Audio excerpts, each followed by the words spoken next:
예루살렘 교회가 핍박을 받게 되었을 때 그 예루살렘 교회 그 성도들은 집에 있었지만 끌려나가 옥에 갇히게 되고 때로는 죽임을 당하며 그들이 환난과 핍박에 직면하게 되었을 때 그들의 선택은 어떤 것이었냐면 그 예루살렘을 떠나 흩어졌으나 그들이 각자 흩어진 곳에서 복음을 전하는 정말 놀라운 일이 일어났습니다. 그들에게 있어서 복음은 자신의 생명과도 바꿀 수 있는 절대적인 가치였고 그들이 어떤 상황을 만나도 그 복음을 전하는 일에 있어서 후퇴할 수 없는 그런 가치였다는 것이죠. 우리는 복음을 너무 쉽게 생각하고 또 복음은 그냥 그 길거리에 흩어져 있는 뭐 별거 아닌 것처럼 그렇게 생각이 들어서 복음 늘 복음의 얘기를 하는데 뭐 복음이 그렇게 뭐 대단한 것인가 뭐 이런 생각이 들죠. 그 카톡을 통해서 뭐 프랑스의 94세 된 노인이 이번이 코로나19 때문에 이제 병원에 입원을 해서 산소호흡기를 착용하고 뭐 이렇게 치료를 받다가 이제 퇴원을 하게 됐는데 그분이 이제 그 퇴원을 할 때 그 치료비 그 청구서를 딱 받아 들었는데 산소호흡기 그 산소호흡 치료한 그 비용이 굉장히 많이 나왔다는 거예요. 그러니까 그 청구서를 받아들고 이 노인이 이제 펑펑 우니까 그 의사도 간호사도 깜짝 놀래가지고 이거 비용이 너무 부담스러우셔서 그러신 거냐 그랬더니 이 금액은 충분히 낼 수 있습니다. 그런데 자기가 며칠 그 집중 산소 그 치료를 받았는데 그 비용이 나는 평생을 아무 대가 없이 산소를 들이마시고 살았는데 이제 이 생각을 하면서 그 하나님이 나에게 베풀어 주신 은혜를 생각하면서 내가 왜 이런 감사를 모르고 지금까지 살았던가 이런 고백을 했다라는 그 이야기가 카톡을 통해서 사람들이 이렇게 돌려보는 그런 얘기였어요. 뭐 진짜인지 아닌지는 모르겠지만은 근데 뭐 어떤 분이 우리가 마시는 산소를 값으로 계산하면 얼마나 될까 뭐 이런 또 생각을 하시고 계산을 해봤는데 쿠팡에서 그 산소를 판다면서요? 요즘에는 벌써 오래전에 산소를 파는 시대가 올 것이다. 그래서 뭐 산소방 이런 거 만들어가지고 거기 가면은 그 산소방에 들어가서 깨끗한 산소를 마실 수 있는 뭐 이런 얘기들도 그 전에 있었거든요. 근데 산소를 판매하는 산소를 값으로 계산해 봤을 때 우리가 1분에 한 번 호흡을 할 때 뭐 450ml 뭐 이렇게 마신대요. 한 번 숨을 쉴 때 산소를. 그러면 그렇게 마시는데 1분에 뭐 5-6번 이런 식으로 이제 계산을 했는데 뭐 한 번 1분에 숨 쉬는 값이 뭐 5만 원? 그래서 하루에 내가 하루를 생존하며 숨을 쉬는 그 산소의 값을 계산하니까 천문학적인 금액이 나오더라. 그런 거를 또 열심히 계산해 보시는 분도 있으니까 사람들이 참 다양한데요. 그런 얘기를 이렇게 보면 아니 햇볕도 공짜, 산소도 공짜. 사실은 뭐 그 땅을 사람들이 자기 땅이라고 막 주장하고 그 경계를 긋고 땅값이 올라가고 뭐 이렇게 우리가 그런 세상에 살고 있지만 사실 땅은 누가 조성해 주신 거냐면 하나님이 조성해 주신 것이고 또 물은 또 누가 만드셨냐? 하나님이 만들어 주셨고 그러니까 우리가 하나님의 은혜를 생각하니까 공기도 땅도 물도 그 모든 것들을 이미 하나님이 다 만들어 두시고 우리는 그저 그 안에서 그것들을 누리면서 살게 되었을 때 이게 너무 당연한 것이고 뭐 이거는 뭐 누구나 누리는 것이고 이러면서 그런 데에 대한 감사가 없이 우리가 살고 있는 거 아닌가 그런 글을 읽었을 때 정말 그렇다. 우리가 참 감사가 메마른 그런 삶을 살고 있구나 이런 생각을 또 하게 됐고 지금 이 코로나19 때문에 일상이 사실 무너진 거잖아요. 학교를 가야 할 아이들이 학교를 못 가고 그리고 우리가 가고 싶은 곳에 사실 마음대로 갈 수 없는 거예요. 사람들이 오지 말라고 하는데도 가니까 그 애써서 갖고 왔던 유채밭을 다 갈아엎고 이런 일들이 일어나고, 오지 말아라 오지 말아라 집에 있어라. 또 우리나라는 그래도 덜한 거지만 외국의 예를 들었을 때는 그냥 꼭 필요한 사유가 없이 길거리를 돌아다니면 체포되고, 그런 자유가 억압당하고, 마음대로 가고 싶은 곳을 갈 수 없고, 공부하고 싶지만 학교를 갈 수 없고, 그래서 사람들이 이런 그 통제를 받으면서 살게 되었을 때, 우리의 일상이 얼마나 소중한 것이었는가. 정말 아무것도 아닌 것 같고 늘 그런 것 같고 누구나 그런 것 같은 그런 일상들이 통제되고 우리 마음대로 할 수 없게 되었을 때 우리가 누리던 것들이 얼마나 귀한 것이었는가, 이런 생각을 하게 되는 거죠. 그래서 이 코로나19라는 사태가 전 세계적으로 확산이 되면서 많은 사람들이 이 상황을 보고 자기 나름대로의 소회를 밝히는데, 어떤 분이 그런 얘기를 했다는 거예요. 아무리 사람들이 전쟁을 종식시키고 휴전을 맺으려고 그렇게 오랫동안 애를 썼어도 되지 않았던 일들이 이 코로나19 사태 때문에 잠시 전쟁을 멈추고, 왜냐하면 지금 이 공포 때문에 전쟁을 멈추게 되고, 그리고 사람들이 움직이지 않으니까 공기가 맑아지고, 사람들이 그 통제 상태에 들어가니까 보이지 않던 히말라야 정상이 보인다는 둥, 어디까지 그 시야가 맑아져서 거기가 보인다는 둥, 뭐 공기가 맑아져 그 자연이 회복이 되고, 이런 일들이 일어나고 있다. 그러니까 그런 것들이 홍보를 해서 가르쳐서 되지 않았던 일들이 인간의 자유가 좀 통제되고 멈추게 되고, 가던 모든 진행하던 일들을 잠시 멈춘 이 두세 달 동안에 자연은 몰라보도록 회복이 되고 있다는 거예요. 이제 그런 관점, 우리가 할 수 없었던 일들이 이루어지고 있다, 이제 이런 얘기들을 하게 되는데, 그렇죠. 이 코로나19 사태를 보면서 우리의 문명이 재앙이 될 수도 있다, 이런 생각이 들고, 하루에 왕래할 수 있는, 외국도 하루에 왔다 갔다 할 수 있는 그런 세상, 빠른 비행기, 이런 것들이 오히려 전 세계적으로 또 확산을 시키는 그런 또 통로가 되고, 이런 것들을 보면서, 그런데도 그 눈에 보이지 않는 그 작은 그 미생물, 바이러스가 얼마나 그 전 세계를 순식간에 초토화시킬 수 있고 그 사람들을 공포에 떨게 할 수 있는가라는 생각이 드는 거죠. 다른 나라에서 일어나는 그 수만 명의 사망자들, 또 그 시신이 방치되고, 그리고 장례조차 할 수 없어서 운동장 같은 데 시신을 쌓아두는 그런 모습들을 바라보면서 사실 두려운 일이죠. 그런데 더 두려운 일은 이런 일들이 앞으로 전혀 없을 것인가? 그렇지 않다는 거죠. 이런 일들이 반복될 수 있다는 거예요. 그럴 때마다 우리는 또 공포에 떨고 전 세계는 경직되고 이런 일들이 있을 수 있다는 거죠. 그러니까 그전에도 그런 일들이 있긴 했지만, 이 코로나처럼 전 세계적으로 확산되면서 순식간에 짧은 시간에 많은 사람들이 죽는 이런 상황들을 보면서 사람들이 우울감에 시달리고, 언제 이것이 회복될 것인가 이런 생각이 들면서 이제는 될 대로 되라 막 이런 생각도 하고 있는 것 같아요. 그래서 이제는 막 사람들이 더 많이 다니고, 정부에서는 지금 5월 5일까지 또 좀 긴장을 늦추지 말자, 마지막까지 어떻게든지 뿌리 뽑아보자, 이렇게 얘기를 하고 있는데, 이런 상황에서 우리가 어떻게 기도하고 어떻게 살아야 하는 것인가를 생각해보면, 우리 모든 그리스도인들은 이런 상황 속에서 사실 하나님께 우리를 구원해 주시고 이 세계를 구원해 주시고 이 사태가 빨리 종식될 수 있도록 기도해야 되는 거죠. 우리가 해야 되는 일들이.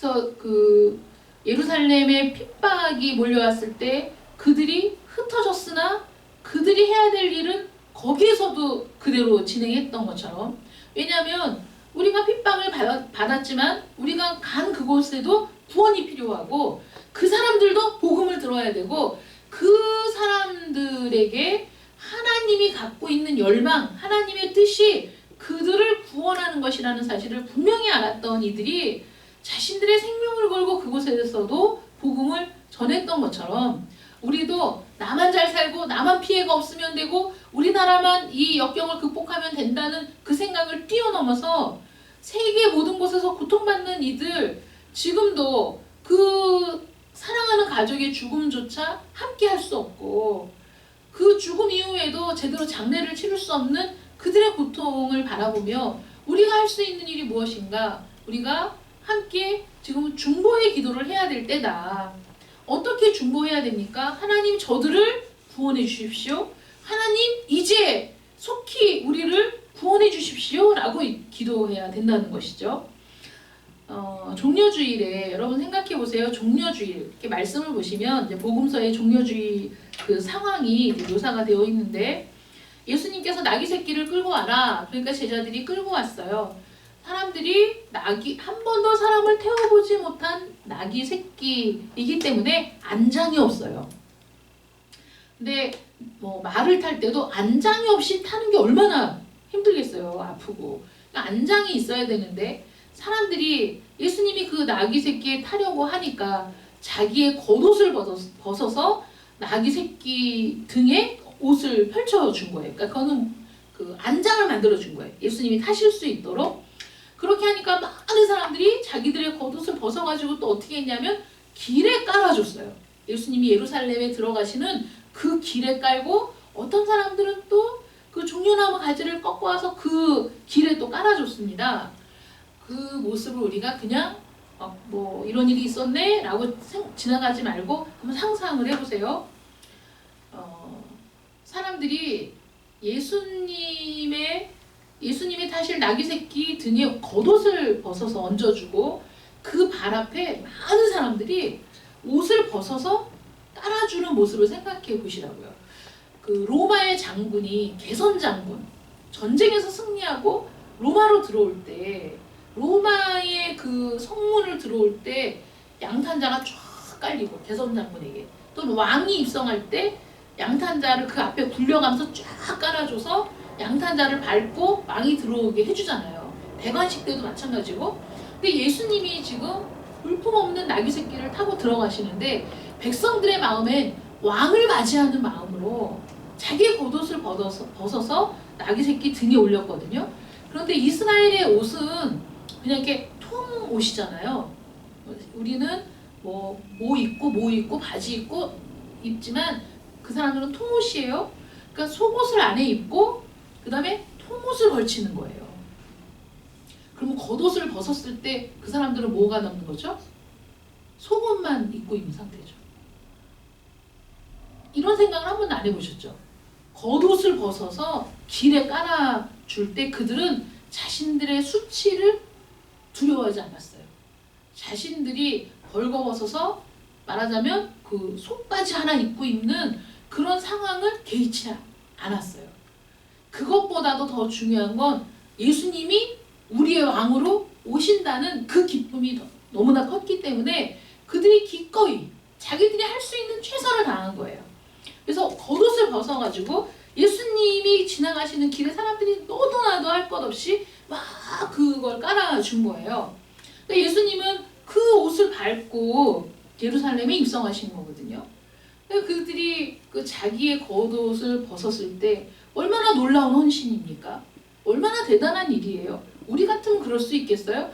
근데 그들의 마음에 하나님이 그런 마음을 부어 주신 거예요. 그래서 그들이 겉옷을 벗어서 깔았는데 이건 뭐냐면 내 모든 치장, 내가 갖고 있는 그 모든 거칠애, 또 내가 지금까지 전부라고 알고 있었던 뭐 나의 경력이든지 나의 학력이든지 내가 누리고 있는 그 모든 것들도 예수님을 영접하는 데 있어서는 아무것도 아니라는, 예수님을 나의 왕으로 모시는 데 있어서 그런 것들은 사실 불필요한 것뿐이라는, 내가 벌거벗었으나 부끄러워하지 않는 거죠. 왜냐하면 내가 벌거벗을 수 있는 분은 우리 하나님밖에 없잖아요. 예수님밖에 없잖아요. 그러니까 그런 마음으로 겉옷을 다 벗어서 깔았어요.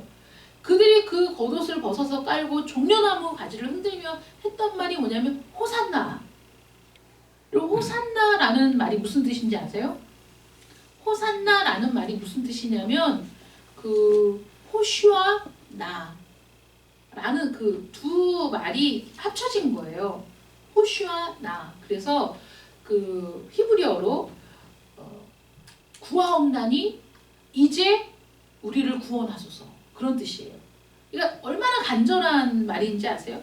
내가 간절히 구합니다. 나를 구원해 주십시오.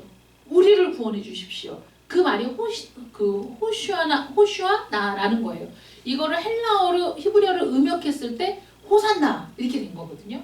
호산나, 다윗의 이름으로 오시는 이요, 높은 곳에서도 호산나 하더라. 그러니까 그들이 예수님을 우리의 왕으로 영접하는 데 있어서 너무나 마음의 기쁨과 감격이 크니까 예수님을 그냥 난장도 없는 나귀 새끼를 타고 예루살렘에 들어오시는 게 견딜 수 없었던 거예요.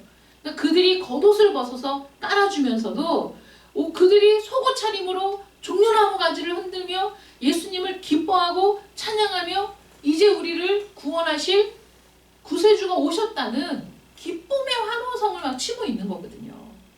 근데 그 모습을 보면서 그 구원의 기쁨과 감격, 이제 우리를 구원하실 구세주가 오셨다는 그 놀라운 탄성, 그들은 왜 그렇게 했냐면 너무 힘들었기 때문이에요.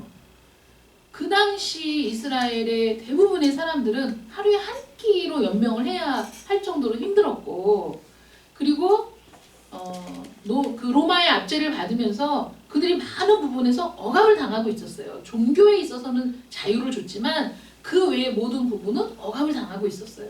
그러니까 그 모든 억압, 그 계속된 억압과 또 그 말할 수 없이 수탈을 당하고, 그리고 자기들은 그 한 끼를 먹고 연명을 해야 되는 그 고통스러운 시간 속에서 그들을 더욱 힘들게 했던 건 하나님을 믿는 우리가 다른 나라의 지배를 받고 있다는 사실, 자신들이 결코 노예일 수 없는 우리가 노예 취급을 받고 있다는 사실에 그 고통스러워하고 분노하면서, 그러면서 그들의 마음속에 언제 메시아가 오시는가에 대한 열망이 있었는데, 예수님을 그 메시아라고 생각한 순간, 예수님을 그 메시아라고 바라본 순간에 그들은 자신들의 모든 것을 다 내려놓기를 주저하지 않고 자신들의 겉옷을 벗어 예수님의 발 앞에 깔아놓으며 예수님을 지금 환영하고 있다는 거죠.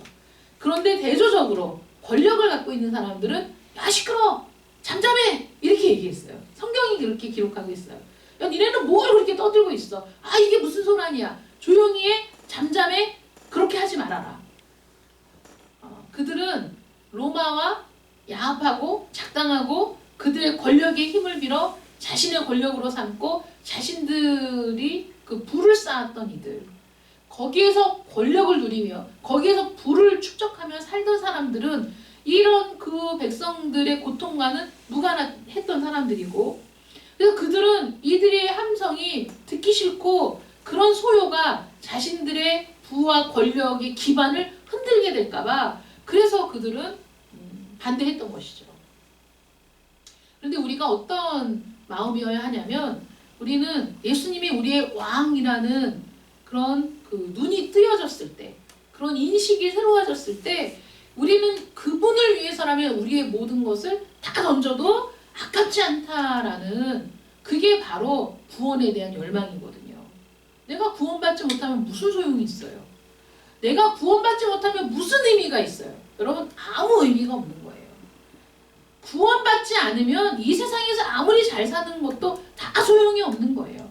여러분들이 죽음을 딱 맞닥뜨렸을 때, 여러분들이 구원과 상관없는 사람이라면 그 죽음은 여러분들의 멸망을 의미하고 여러분들의 끝을 의미하고, 그리고 새로운 고통의 세계로 들어가는 통로가 될 뿐입니다.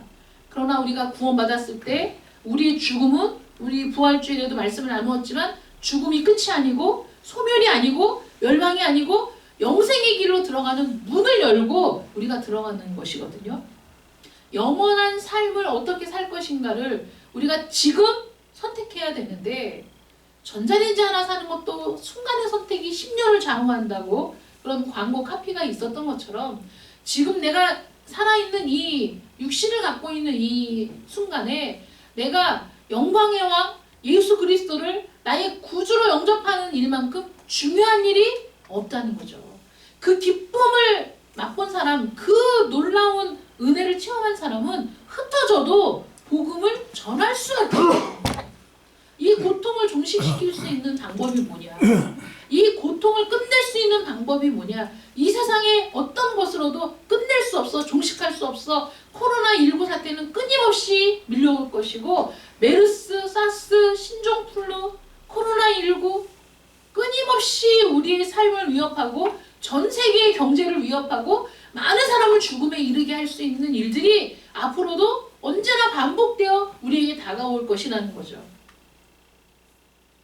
아무리 연구를 해도 아무리 백신을 개발을 해도 조금만 변종이 일어나면 막을 수가 없고 거기에서 또 변종이 일어나면 또 백신을 연구해야 되는 정말 그 어떤 과학자가 말하기를 만약에 지구의 종말이 온다면 바이러스만이 살아남을 것이다. 마지막에 그런 얘기를 할 정도로. 그런데 예수님 앞에 자기의 겉옷을 벗었던 그 사람들을 생각하면서 사람들은 어떻게 생각하냐면 내가 이만큼 했는데 내가 이렇게 창피를 무릅쓰고 수치를 무릅쓰고 겉옷까지 벗어서 예수님을 영접했는데 라고 생각하는 게 우리거든요. 그래서 바이러스보다 더 치명적인 게 뭐냐? 죄라는 바이러스예요. 죄. 우리를 막 잠식하고 우리가 죄 가운데 헤어나오지 못하게 만드는 게 죄거든요.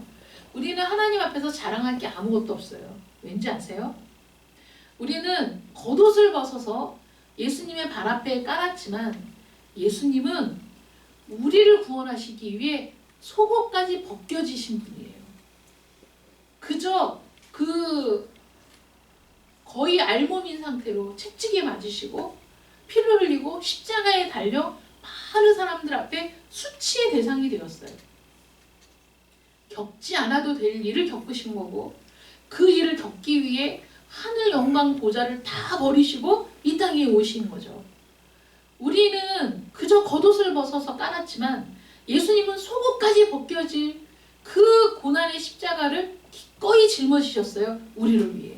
그러니 예수님이 우리를 위해 희생하신 그 희생과 예수님이 우리를 위해 기꺼이 던져버리신 그 놀라운 것들을 생각할 때 우리가 겉옷을 벗었다는 거 그것이 하나님 앞에 자랑일 수가 없는 거예요. 왜냐하면 예수님은 그렇게 하실 이유가 없지만 하셨던 거고 우리는 예수님의 그 고난이 희생이 반드시 필요한 사람들이기 때문에 그래서 우리가 겉옷을 벗은 거에 대해서 우리의 모든 거칠을 내려놓고 우리가 내 것이라고 주장했던 모든 걸 다 내던지고 그리고 주님을 영접한 것이 우리에게 복이기 때문에 우리가 하나님 앞에 내가 이렇게 했는데요, 내가 이렇게 했는데요 라고 자랑할 것이 전혀 없다는 거예요. 그래서 우리는 오직 하나님 앞에 내가 구하옵나니 이제 나를 구원해 주십시오 라는 그런 하나님을 향한 그 고백과 그 고백 호산나라는 고백에는 간구뿐만 아니라 그렇게 하시는 하나님을 찬양하는 의미가 담겨 있는 거예요. 나의 필요, 정말 나에게 중요한 것을 기꺼이 허락하시는 하나님의 구원, 나를 위해 이 땅에 오신 메시아, 나를 위해 메시아를 이 땅에 보내신 하나님의 은혜를 생각하며 그것을 믿음의 눈으로 바라보았을 때 당연히 우리는 주여 우리를 구원해 주시옵소서 라고 기도해야 되지만 우리의 기도만으로 그 일이 이루어지는 것이 아니라 이미 하나님이 그 일을 작정하시고 우리에게 예수 그리스도를 보내셨다는 그 찬탄, 그 경배, 그 감사가 호산나라는 말에 담겨 있는 거거든요. 그러니까 우리가 그 기쁨을 맛본 사람들은 그 기쁨을 나누는 거예요. 우리 마음에 언제나 그 경배와 찬탄이 있어야 돼요. 호산나, 나를 구원하신 하나님을 찬양하며 그리고 우리의 구원을 이루어 주시기를 그 간구하는 그 기쁨이 여러분들에게 있으시기를 축원합니다. 그래서 구원을 향한 우리의 경배, 그것이 내 겉옷을 벗는 것으로 드러날 때 거기에서조차도 우리가 자랑할 것이 전혀 없는 오직 하나님의 은혜였음을 고백하는 그런 구원에 대한 경배가 지금 이 세상에서 우리에게 가장 필요한 것이라는 것이죠. 더구나 코로나19 사태 때문에 많은 이들이 고통받고 있는 이 상황 속에서 당연히 그것이 필요한 것이고, 그 다음에는 우리의 구원뿐만 아니라 다른 이들의 구원을 위한 간구가 우리에게 항상 있어야 되는 거예요. 그래서 호산나가 나의 구원의 기쁨과 감격을 표현하는 그 감탄사이기도 하지만은, 그러나 고통을 받고 있는 이들에 대한 긍휼이어야 하고, 고통을 받고 있는 이들에 대한 우리의 사랑이어야 하고, 그들도 동일하게 구원의 기쁨과 감격을 누리기를 원하는 간절함이 있어야 된다는 거예요. 그래서 기도해야 되는 거예요.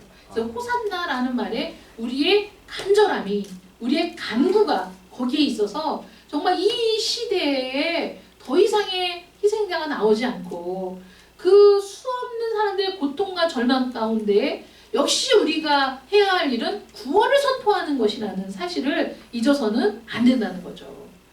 빌립이 수많은 사람들이, 그 모든 평신도들이 핍박을 피해 각지로 흩어졌지만 그 각지로 흩어진 그 지역이라고 해서 문제가 없었겠어요? 그들이 그 피해간 그 모든 곳에, 사람이 사는 모든 곳에 언제나 문제가 있고 언제나 환란이 있고 언제나 우리 힘으로 해결할 수 없는 절망이 있는 겁니다. 그런데 그들의 절망과 그들의 고통을 바라보며 그들이 할 수 있는 최선이 뭐였냐면 주 예수 그리스도께서 우리를 위해 행하신 일을 전하는 거였어요. 사마리아에는 그런 일이 없었겠습니까?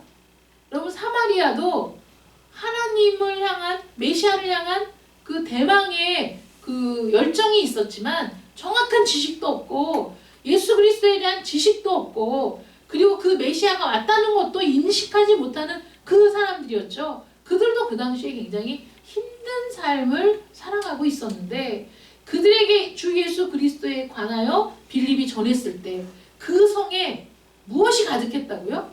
기쁨이 가득했어요.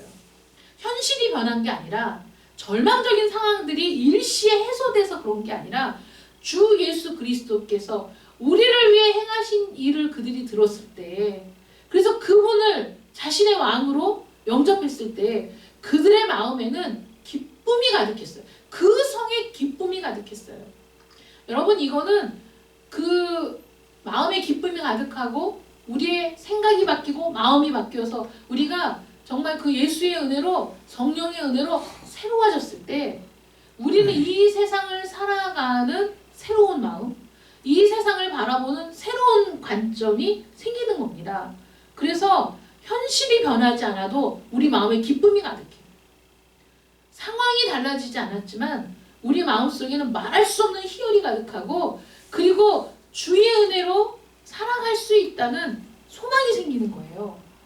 그래서 예수 안에 있는 자들을 통해 세상이 바뀌는 거고, 예수 안에 있는 그 믿음의 사람들을 통해 많은 이들에게 그 기쁨이 확산되는 거죠. 여러분, 우리가 세상을 변화시킨다라는 생각을 하고 있지만 우리는 이 세상에 있는 것들로 세상을 바꾸는 사람이 아니라 우리 안에 있는 복음으로, 그들에게 그 복음을 전함으로 그 사람들이 그 출생이 바뀌는, 거듭나는 하나님의 사람으로, 하나님의 자녀로 바뀌는 것들을 통해 세상이 바뀌는 것을 꿈꾸는 이들이에요. 제도를 바꾸고 정치를 바꾸고 사람을 바꾸고 뭐 이런 것들을 통해 세상의 변화와 변혁을 꿈꾸는 이들이 아니라 우리는 오직 복음으로 세상의 변화를 꿈꾸는 이들, 하나님의 나라가 확산되는 것을 통해 세상이 달라질 수 있다는 것을 꿈꾸는 이들이지, 여러분, 이거는 그 전혀 다른 거예요. 그래서 지금도 수없이 많은 사람들이 수없이 많은 그 정보들을 보내면서 그것으로, 그 유튜브 하나로 그 정보들을 통해서 세상을 바꾸어야 한다고 주장하는 사람들을 볼 때마다 안타깝기 그지없어요. 세상은 그렇게 살아가지만 우리는 그렇게 사는 사람이 아닌 거예요. 예나 지금이나 2000년 전이나 지금이나 이 세상을 변화시키고자 하는 꿈을 여러분들이 갖고 있다면 이 세상은 어떻게 변화되어야 하느냐? 복음으로 변화되어야 하고 하나님의 나라가 확장됨으로 달라져야 하는 것이지 그 어떤 것으로도 세상이 변화되지 않습니다. 달라지지 않습니다. 어떻게 그 많은 사람들이 자기의 겉옷을 기꺼이 입어서 그 발 앞에 깔려는 마음이 생겼을까요? 이기적이고 자기만 아는 사람들, 조금이라도 손해보기 싫어하는 사람들, 어떻게든 겉옷을 입고 자기를 치장하고자 하는 사람들, 자기를 다른 사람들 앞에 좀 더 나아 보이게 하고 싶은 이들이 어떻게 기꺼이 그 모든 것들을 다 벗고 주님 앞에 겉옷을 깔 수 있을까요? 그들의 마음속에 부어진 것은 무엇일까요? 그들의 생각이 달라진 것은 무슨 이유 때문일까요? 오직 예수 그리스도를 향한 열망, 오직 예수 그리스도만이 우리를, 세상을 변화시킬 수 있다는 갈망, 그것을 간절히 원하는 마음이, 그리고 그것을 이루어 주실 수 있는 하나님에 대한 그 은혜에 대한 기쁨이 그들을 그렇게 달라지게 만든 것이죠. 예수님은 죽으러 가셨지만 그들은 기뻐하며 자기들의 겉옷을 기꺼이 벗어서 그 발 앞에 깔았습니다. 그러므로 오늘 우리도 그 나의 구원에 대한 기쁨과 감격, 다른 이들이 구원을 받아야 되겠다는 간절함, 온 세계가 하나님의 나라가 되어야 되겠다는 그 열망을 가지고 오늘도 우리는 호산나 구하옵나니 주여 우리를 구원하옵소서, 이제 우리를 구원해 주시옵소서, 이제 저들을 구원해 주십시오 라는 간구가 저와 여러분에게 있기를 축원합니다. 그 아이작 뉴턴이라는 영국의 물리학자가 이제 나이를 먹으면서, 굉장히 위대한 사람인데 나이를 먹으면서 자꾸 그 잊어버리는 빈도가 높아진 거예요. 자꾸 잊어버리고 또 잊어버리고, 물어봐도 잘 모르겠다고 하니까 제자들이 선생님 왜 그러세요? 자꾸 그러시면 어떡합니까? 불안하죠. 우리도 그 부모님들이 자꾸 잊어버리면 왜 그러시나 걱정이 되잖아요. 그러니까 제자들이 선생님, 스승님 왜 그러세요? 자꾸 잊어버리시면 어떡합니까? 도대체 스승님이 잊어버리지 않는 건 뭡니까? 라고 물어보니까 그 뉴턴이 그렇게 얘기했대요. 내가 알고 있는 건 딱 두 가지야. 첫째, 내가 죄인이라는 것. 둘째, 예수님이 나의 구주라는 것. 이 두 가지면 충분하지 않니? 이렇게 얘기했다는 거예요. 여러분, 내가 나 스스로도 전혀 구원할 수 없는 죄인이라는 사실, 그리고 나를 위해 주님께서 이 땅에 기꺼이 오셔서 정말 속옷까지 다 벗겨지는 수치와 멸시를 당하셨지만 끝까지 그 십자가의 죽음을 포기하지 아니하심으로 우리를 구하신 구세주라는 사실, 그것만 기억하면 됐지. 뭐가 중요한데. 아무리 많은 업적도, 아무리 많은 그 성공도, 아무리 많은 지식도 사실 이 두 가지보다 중요한 게 없다라는 그 말년의 아이작 뉴턴의 고백. 사실 그게 가장 중요한 거 아니겠어요? 우리는 다른 것들을 중요하다고 살고 있지만, 그래서 능히 구원할 수 있는 능력의 주님을, 그 주님께서 우리를 구원하신 그 놀라운 일들을 우리가 찬양하는 것, 그게 우리가 해야 될 일이라는 거죠. 잊지 않고 우리가 해야 될 일은 우리를 구속하신 주님의 은혜를 찬양하는 것, 기뻐하는 것. 마술사 시몬을 숭배하며 죄악 가운데 있었던 이 사마리아 성이 빌립이 예수 그리스도를 전할 때, 그 복음이 그들의 심령 가운데 뿌려졌을 때 그들이 그 복음을 듣고 깨닫고 예수 그리스도를 기꺼이 영접하며 세례를 받았을 때 그 성에 기쁨이 가득했다. 그러니까 이 구원의 기쁨과 감격은 이 세상의 것들과 비교할 수 없는 것들이거든요. 그러니까 우리는 그 다음에 완전히 달라져서 이 세상에 아무리 좋은 것, 아무리 귀한 것, 아무리 대단한 것이 우리에게 주어져도 우리는 우리의 구원과는 절대 바꿀 수 없는 그런 사람이 하나님의 사람이죠. 그 구원과는 그 어떤 것도 비교할 수 없어. 나에게 있는 걸 다 잃어버린다고 해도 예수님이 나의 구주라는 사실, 나는 죄인이기 때문에 우리 주님이 너무나 필요한 사람이라는 사실, 그 중요한 것만 잊지 않는다면 내가 마지막 눈을 감는 그 순간에 우리의 마음속에 선명하게, 시간이 갈수록 늙어갈수록 죽음이 가까이 올수록 더욱 선명하게 드러나는 진리, 나는 죄인입니다. 그러나 나를 위해 주님이 이 땅에 오셔서 나의 죄를 대신 짊어지고 죽으셨으니 할렐루야, 하나님 감사합니다. 그 사실을 잊지 않는다면 우리는 이 세상이 근심하고 걱정하는 죽음의 그 관문을 기뻐하며 통과할 수 있을 겁니다. 우리는 그렇게 세상과 다른 사람들이죠. 세상과 구별된 사람들입니다. 구원의 확신을 가지고 온전한 그 구원의 소망으로 기뻐하는 여러분들 되시기를 축원합니다. 시편 49편 6절부터 8절에 이런 말씀이 있어요. 자기의 재물을 의지하고 부유함을 자랑하는 자는 아무도 자기의 형제를 구원하지 못하며 그를 위한 속전을 하나님께 바치지도 못할 것은 그들의 생명을 속량하는 값이 너무 엄청나서 영원히 마련하지 못할 것임이니라. 우리를 속량할 수 있는 그 금액은 너무 커서 이 세상에 있는 재물을 다 모아도 안 된다는 거죠. 그렇기 때문에 예수님이 오셨어요. 우리를 속량하는 값이 너무 커서 양 한 마리, 소 한 마리로 안 되는 거예요. 마련할 수 있는 사람이 없는 거예요. 그러니 재물을 의지하는 자는 얼마나 어리석어요. 자기의 재물, 자기의 부유함을 의지하는 자는 자기의 생명조차 구원할 수 없는 사람이죠. 그렇게 귀한 생명, 그렇게 천하보다 귀한 우리의 영혼을 구원하시기 위해 하나님께서 이 세상이 마련할 수 없는 값진 재물, 이 세상이 도저히 꿈꿀 수 없는 완벽한 재물, 우리 주 예수 그리스도를 이 땅에 보내셨습니다. 여러분, 아낌없이 겉옷을 벗어서 펼쳐 놓으세요. 아낌없이 여러분들의 모든 것을 다 드리세요. 그래도 예수님이 속옷까지 벗겨지신 그 헌신을 여러분들은 감당할 수 없을 겁니다.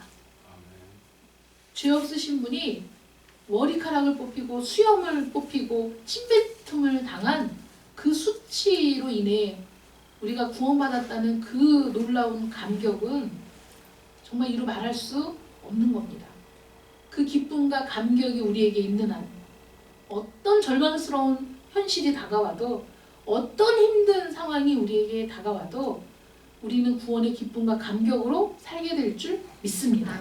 그리고 더 나아가서 그 구원의 기쁨과 감격을 다른 사람들이 누려야만 한다는 간절함으로 다른 이들을 위해 우리는 무릎 꿇고 중보의 기도를 지속할 수 있을 겁니다. 온 세상이 하나님을 아는 지식으로 충만해질 때까지, 물이 바다를 덮음같이 여호와를 아는 지식이 온 세상 사람들에게 충만할 때까지, 빌립과 같은 그 당시 핍박을 받고 흩어졌던 모든 이들과 같은 그 발걸음은 오늘도 계속될 것이고, 우리가 가는 곳마다 구원의 기쁨이 가득한 세상이 될 것을 바라봅니다. 여러분들이 그 주역입니다. 여러분들이 그 주인공들입니다. 여러분들의 삶은 가치 있는 삶이고 귀한 삶이고, 그렇게 복음에 헌신된 삶을 살아갈 때 우리는 마지막 날에 영광 가운데 하나님의 나라에 들어가게 될 것입니다. 여러분, 호산나를 외치며 주여 구하옵나니 우리를 구원하옵소서, 주여 구하옵나니 이 세상을 구원해 주시옵소서, 주여 구하옵나니 우리가 죄인됨을 깨닫고 언제나 주의 구원을 기뻐하게 하여 주시옵소서, 주여 구하옵나니 영원토록 하나님을 찬양하게 하여 주시옵소서. 이런 기쁨과 감격으로 살아가는 여러분들 되시기를 축원합니다. 기도하겠습니다. 사랑의 하나님, 감사합니다. 이 세상 사람들과 하나님을 믿는 사람들의 차이가 무엇입니까? 이 세상 사람들은 자기의 지식을 의지하고 자기의 재물을 의지하고 자기의 건강을 의지하며 살아가다가 어려운 난관에 부딪힐 때마다 절망하고 어려운 일들을 만날 때마다 포기하고 무너져 내리지만 예수 안에 있는 우리들은 이 세상의 절망과 환난이 결코 우리를 무너뜨릴 수 없습니다. 우리는 절망 가운데 소망을 보는 사람이며 환난 가운데 구원의 기쁨을 만끽하는 사람들이기 때문입니다. 우리를 구원하시기 위해 기꺼이 수치를 무릅쓰시고 침뱉음과 수염이 뽑힘과 모욕당함을 견디시고 우리를 위해 그 보혈을 흘려주시며 생명을 내어주신 주님이 우리의 구주가 되십니다. 그 구원의 기쁨과 감격이 우리의 삶 가운데 드러나기를 원합니다.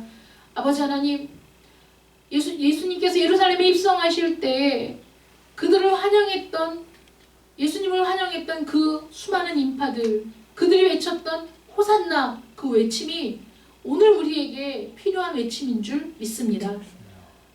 주여, 이제 우리를 구원해 주십시오. 주여, 이제 이 세상을 구원해 주십시오. 고통받는 이들의 눈물을 닦아주시고 저들에게 구원의 기쁨과 감격이 넘치게 해주십시오. 우리의 마음속에 이런 간구가 있게 하여 주시옵시고 우리가 누렸던 구원의 기쁨과 감격을 알지 못하는 이들도 같이 누릴 수 있도록 함께 기도하는 저희들 되게 하여 주시옵시며 하나님을 아는 지식이 온 세상에 충만할 때까지 우리가 예수의 이름을 즐거이 부르짖고 외치는 자들 되게 해주시기를 간절히 원합니다. 아멘. 이 구원의 기쁨과 감격이 우리의 심령 가운데, 우리의 가정에, 우리의 일터에 충만하기를 원합니다. 주의 구원의 기쁨과 감격으로 살아가는 저희들이 되게 하여 주시옵소서. 아멘. 예수님의 이름으로 기도드립니다. 아멘. 아멘.